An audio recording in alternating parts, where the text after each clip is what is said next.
The story begins as Daniel Kellner arrives carrying Wardex's stolen archive. Two agents order him to drop the backpack in the crowd. He refuses to hand anything over until they produce Jane. The agents check that everything is still there. The oldest material in the archive is dated 1947. Noah Scanlon, who runs Wardex, walks in to close the trade. They bring her out with her wrists bound. Scanlon demands the names of everyone inside his company who helped. Scanlon waits as the backpack hits the ground, but Scanlon orders every gun lowered immediately. Pressure on the device in Daniel's fist could set it off. Scanlon stands his own officer down to protect the room. Daniel finally opens his hand and gives up the device. He sweeps the archive back into the bag and takes Jane out. Daniel answers that releasing it is exactly the plan. Jane cannot understand how a desk man like Boyd beat him. Jane learns they are calling it treason. Wardex brands him a traitor, making the hunt official. Daniel calls his contact inside Wardex, a senior man named Hugo Wakefield. Instead, Hugo makes him the courier. Hugo chose him to keep the material safe. Daniel offers to dump everything online tonight. Hugo forbids it absolutely. Jane hands him encrypted burners they only ever use once. Jane knows a place close by. At headquarters, Scanlon downplays the breach to the Defense Department. 12 cleared staff failed to show up for work. His team calls it a carefully coordinated operation. Kellner would have released it already, so someone is holding back. He built their firewalls and knows how to breach them. Boyd reports that Hugo Wakefield never came in either. A third device stays locked in the cold room. Daniel doubts the sisters will even answer the door. Jane takes Daniel to the monastery where she was once a novitiate. The sisters welcome her back like a daughter. One of them cleans the cut on Daniel's face, but she wants Jane left out of it. Alone with him, Jane finds out he hid most of himself. She left the novitiate 3 years ago. She lost her calling, not her faith. Jane learns he served 19 months for cybercrime. They wanted him because of the record, not despite it. The archive, he insists, belongs to 8 billion people. Meanwhile, in Kansas City, a morning weather forecast plays. The broadcast keeps playing inside a loft apartment. Her boyfriend Jackson shows her his own audition tape. Margaret Fairchild, the station's meteorologist, watches his tape. Russia has issued its starkest threats yet against Seoul. He loves what she already does. Margaret praises the tape, then announces she wants to move. Jackson points out they only just settled in Kansas City. Jackson is happy here and has steady work. Then a cardinal comes in through the open window. It looks directly at Margaret before she waves it out. Moments later, she starts speaking fluent Russian. Margaret has no memory of speaking anything at all. She defers the argument until after the broadcast. Singing in the car, she gets pulled over for speeding. The officer wants her license and registration. She hands over her registration and jokes about the photograph. He recognizes her, but orders her out of the car anyway. Then something takes hold of Margaret entirely. She insists he is nothing like his father. Margaret has no idea what just came out of her. The whole country is now at defense readiness condition 2. She arrives at the station 3 minutes before airtime. Her director Clay threatens her over another missed deadline. Margaret tries to raise the traffic stop with him. On the way through, she stops beside a colleague. Then she corrects a Korean translation nobody knew she understood. She corrects him. The scholar meant familiar, not justified. Margaret goes live with 15 seconds to spare. Then the same sentence keeps catching in her mouth. What comes out instead is a language nobody recognizes. The director cuts away to another camera. The anchors cover for her and go to break. Morning comes at the farmhouse hideout. But Daniel will not leave Jane behind. On the road, Daniel presses Hugo about how long this lasts. Hugo routes them to a safe house with Santiago. Scanlon refuses to widen the search to 12,000 federal agents. Then Margaret's collapse reaches the operations floor from social media. It matches. Scanlon orders his people to find her before Hugo does. A technician gives Margaret a ball to squeeze inside the scanner. At the farmhouse, deer stand and stare at them. Then she decides it is time. Margaret's scan comes back completely clean. Her father had Parkinson's and died when she was a teenager. Margaret notices 2 men in suits watching from the corridor. Margaret knows with total certainty that they are not. Jackson answers for her about nightmares she never mentions. Margaret is furious that he gave away her one private thing. Then the name Daniel Kellner carries from the corridor. She has Jackson pretend she needs the bathroom. Then she starts dressing to leave. They walk out past the men and run. WARDEX stands for Waved Reporting, Development, and Extraction. The first image is an Air Force base in 1973. A president stands beside a man in the photograph. Then the recovered bodies come up on screen. Again, the answer is no. He braces her for the next part. This is the footage that turned him. It shrieks and clicks against the restraints. The shrieking stops, and he has all of it. At WARDEX, Scanlon pulls Daniel's file and takes the device. Boyd will pull him out if his pressure drops. The first dive throws Scanlon straight back out. He reached Daniel for a split second before something hit him. They call Daniel an experiencer. Because you cannot dive on one of those. Scanlon refuses to go back in after him. So he orders them to pull the data on Jane instead. Daniel lays out the whole program for Jane. It has run without government funding since the early 70s. Daniel was part of all of it until he saw that footage. Full disclosure to the entire world at once. She counters that the choice was never his to make. Jane fears people will treat them as gods. He is how whole civilizations hold themselves together. Daniel insists people can handle both. Daniel goes out to find a signal for Hugo. There is none, so he climbs the hill. Elsewhere, Margaret and Jackson stop by the roadside. Hugo has been waiting a very long time to meet her. Margaret is frightened out of her wits. He offers her the group's protection. The name Kellner comes out of her mouth. If a phone can find her, so can they. She makes Jackson drive over it until it breaks. Jackson finally crushes the phone under the wheel. Then she turns them north, because that is where Daniel Kellner is. Then her forecast hail starts hammering the car. Jane carries supplies through the empty farmhouse. Hugo calls Daniel and sends him Margaret's video. She is the one they have been waiting for. Nobody else on the call can hear it. Hugo sends him to Kansas City, traveling only at night. There have always been just the two of them. At WARDEX, Scanlon reaches into Jane's mind from hundreds of miles away. Jane fights it and gives up nothing. Against her own will, she places him outside. Jane gives up the monastery by name. He presses her on which way they drove. She makes her contempt for him plain. He presses her about road signs. Then she gives up a river. Vehicles are already moving to converge on her. Jane gives up right, then remembers the dirt road. Then he demands one more thing of her. Scanlon's own pressure tanks, and his team starts bagging him. He frames Daniel's plan to her as dangerous. Jane refuses twice, but he answers her scripture with scripture of his own. He stops her on the kitchen counter. He makes her hide a kitchen knife. Margaret feels it and demands Jackson's phone. She warns Daniel away from the house. Scanlon, she reveals, has been inside Jane. Daniel is left standing alone in the field. Daniel watches them from cover and counts. He works his way around to their parked cars. He takes one of their own vehicles. Agents shout at him to stop and shoot the tires. He drives through the gunfire toward the house. They order him out of the car at gunpoint. He crashes through, and Jane gets in beside him. She is holding the knife without knowing why. She swings it at Daniel while Scanlon watches through her. A pursuing car slams into them at speed. The impact breaks Scanlon's hold completely. Daniel absolves her immediately. At WARDEX, Scanlon collapses, and the room goes to him.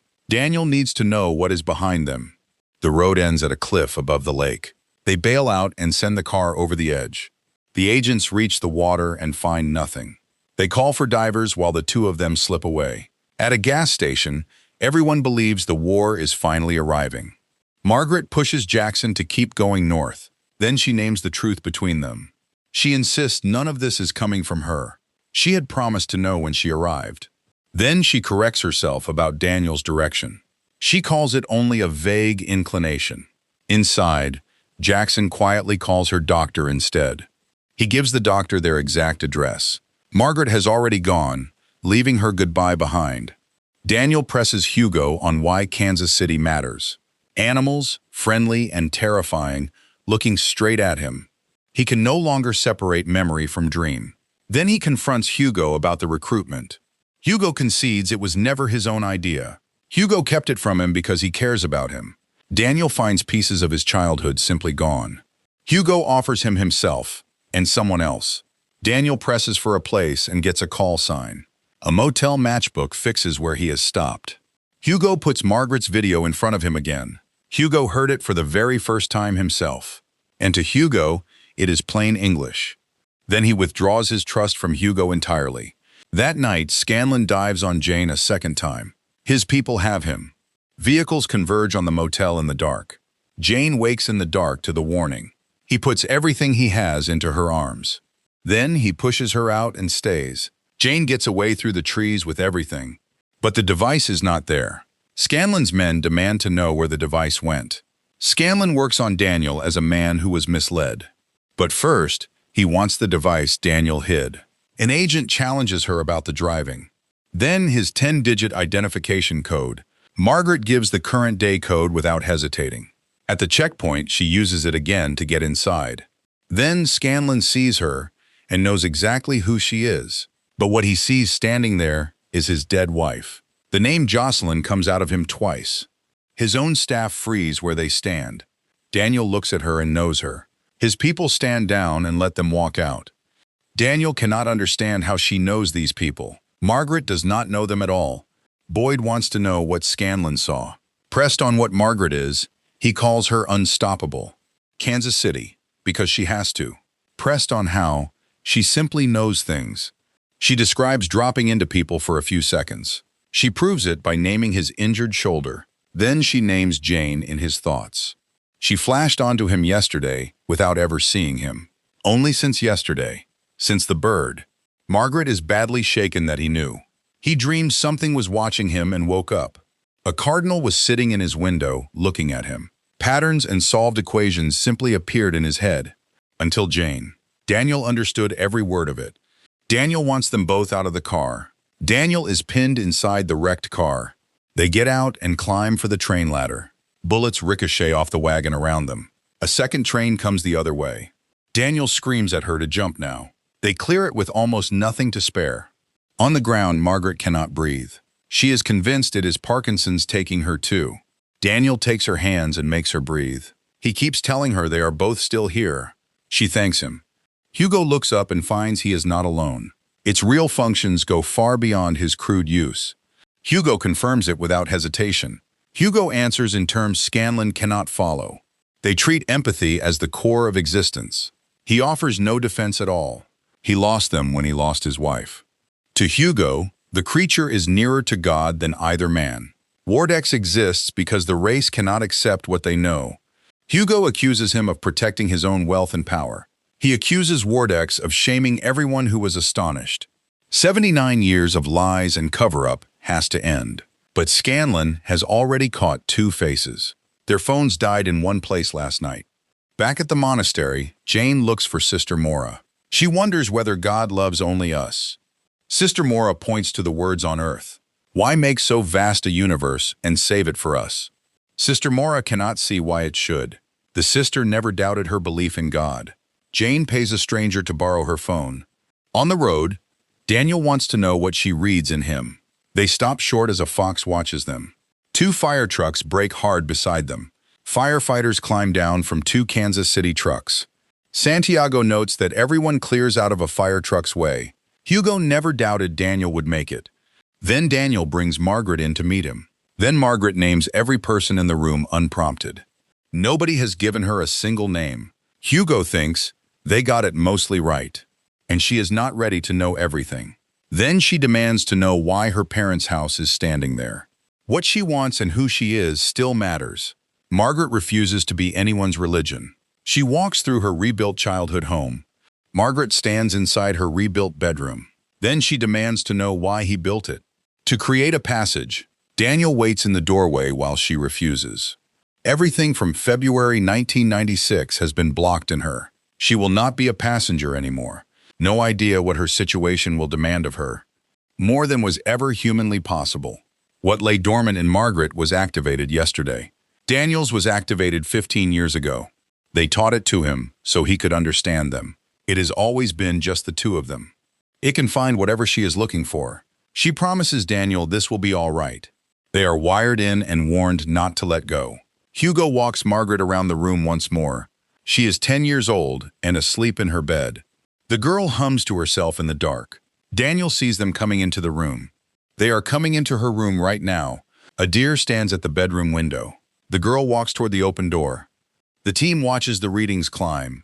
Then he understands what he is watching. They present as animals so people stay calm. Then she sees the house in the woods. The fairy tale house from her nightmares is real. Adult Daniel relives all of it. Inside, the other child is already waiting. The boy's breathing steadies as she takes it. Light moves over both children on the table. Something is done to each of them in turn. Then the two of them come back gasping. Margaret comes back into the room. Wardex has found them. Agents are already closing on the building. Margaret gives herself over to the device. Then she reveals that nobody can see them. Agents walk past people standing an arm away, so they have to move immediately. They start filing out through the back doors. An agent stops and stares straight at them. They run for the trucks in the open. Daniel drags her up and keeps her on it. They reach the fire truck and pull away. Santiago shouts at everyone to hold on. A lone figure watches them go. The fire truck reaches the KCE building. At KCXE, the newsroom is covering an imminent missile alert. Margaret walks in and her colleagues are stunned. She answers by reading a colleague's private life again. She is going on air with a special report. Margaret introduces Daniel and Hugo to her director. Then the colleague Margaret warned earlier finds her. She called the police and moved out with Maria. Daniel starts loading the archive onto the station servers. He orders no tape delay, not a single frame. Then he routes it so the national network can take it. The stolen drives are spread across the desk. Outside, Serena splits her people into two teams. The second team hunts the backup generator behind the building. Charges go onto the equipment one by one. The newsroom is minutes from going live. Then the substation blows and the power dies. Hugo warns Daniel they are already outside. In the control room, everything is ready for air. They shut it down, and everything dies. Margaret waits at the desk in the dark. Jane hands Margaret the second device. Her instruction is simple. Tell them the truth. Margaret takes it and the power surges back. The technical director brings them back online. Boyd demands that Scanlon stop her. Scanlon simply stops and does nothing. Margaret sends her director to call New York. New York puts the Kansas City feed on preview. Their control room has no idea who this woman is. It collected and repressed known extraterrestrial visits to Earth. It reverse-engineered technology from recovered debris. And in some cases, it mistreated the non-human occupants. She credits the people who once hid the truth. The first military footage begins to play. New York starts demanding to know where this came from. An engineer confirms these are ground truth pixels. They break into national programming. The network hands its audience to Kansas City. Then a producer sends it out on the pool feed. She calls CNN, ABC, and the BBC in turn. Anchors abroad watch it in French and Spanish. Then Roswell, New Mexico appears on screen. The debris field is dated July 1947.